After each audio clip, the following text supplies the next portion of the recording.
Share market में अगर आप इन्वेस्टमेंट करते हैं तो उससे होने वाले प्रॉफिट पर इनकम टैक्स किस तरह लगाया जाता है, इस ताल्लुक से आज हम चार instruments, listed shares, unlisted shares, intraday trading और फ्यूचर एंड ऑप्शन के टैक्सेशन के बारे में जानने की कोशिश करेंगे।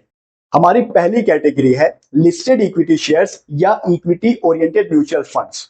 अगर आपने इन्हें खरीदने के 12 महीने के अंदर ही सेल कर दिया है तो इस पर जो भी आपको प्रॉफिट होगा उसे शॉर्ट टर्म कैपिटल गेन माना जाएगा और उस पे 20% 20% टैक्स आपको पे करना होगा। लेकिन अगर आपने सब्र का मुजाहरा किया और 12 महीने होल्ड करके रख लिए और उसके बाद आपने इसे सेल किया तो ये फिर आपका लॉन्ग टर्म कैपिटल गेन माना जाएगा और इसके प्रॉफिट पर स्टार्टिंग के 1,25,000 तक कोई टैक्स नहीं है और उसके बाद का जो पोर्शन है प्रॉफिट का उस पर भी सिर्फ 12.5% के हिसाब से ही टैक्स रहेगा।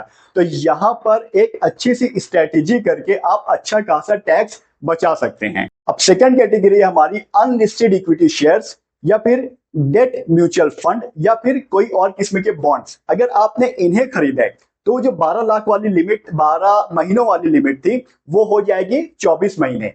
अब अगर आपने इन्हें 24 महीनों से पहले सेल कर दिया है तो ये आपका शॉर्ट टर्म कैपिटल गेन माना जाएगा और इस पर जो प्रॉफिट होगा वो आपके अदर प्रोफेशंस या बिजनेस या सैलरी के प्रॉफिट के साथ ऐड कर दिया जाएगा और फिर टोटल इनकम पर स्लैब रेट के हिसाब से टैक्स लगेगा। लेकिन अगर आपने 24 महीने से ज्यादा होल्ड करके रखा है तो फिर ये लॉन्ग टर्म कैपिटल गेन में चला जाएगा और इस पर फ्लैट 12.5% के हिसाब से आपको इनकम टैक्स पे करना रहेगा।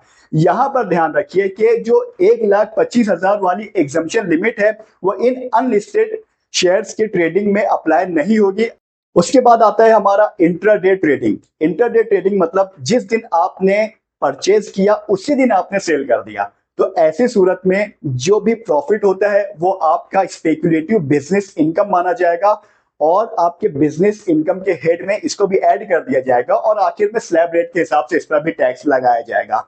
और लास्ट में आता है हमारा फ्यूचर एंड ऑप्शन ट्रेडिंग। देखिए इस्लाम में फ्यूचर एंड ऑप्शन ट्रेडिंग जायज नहीं है। फाइनेंशियल ईयर 24-25 में मोर देन 90% लोगों ने फ्यूचर एंड ऑप्शन ट्रेडिंग में लॉस उठाया और बड़े बड़े लॉस उठाए हैं उन्होंने। तो इसलिए बेहतर यह है कि इससे आप खुद को महफूज रखें। इनकम टैक्स कंप्लायंसेस की बात करें तो इससे होने वाले प्रॉफिट को भी, जो कभी होता नहीं है, अगर हो जाता है तो भी आपको बिजनेस प्रॉफिट माना जाएगा। आपके रेगुलर बिजनेस की तरह ही इसे भी ट्रीट किया जाएगा और स्लैब रेट के हिसाब से ही इस पर भी इनकम टैक्स लगाया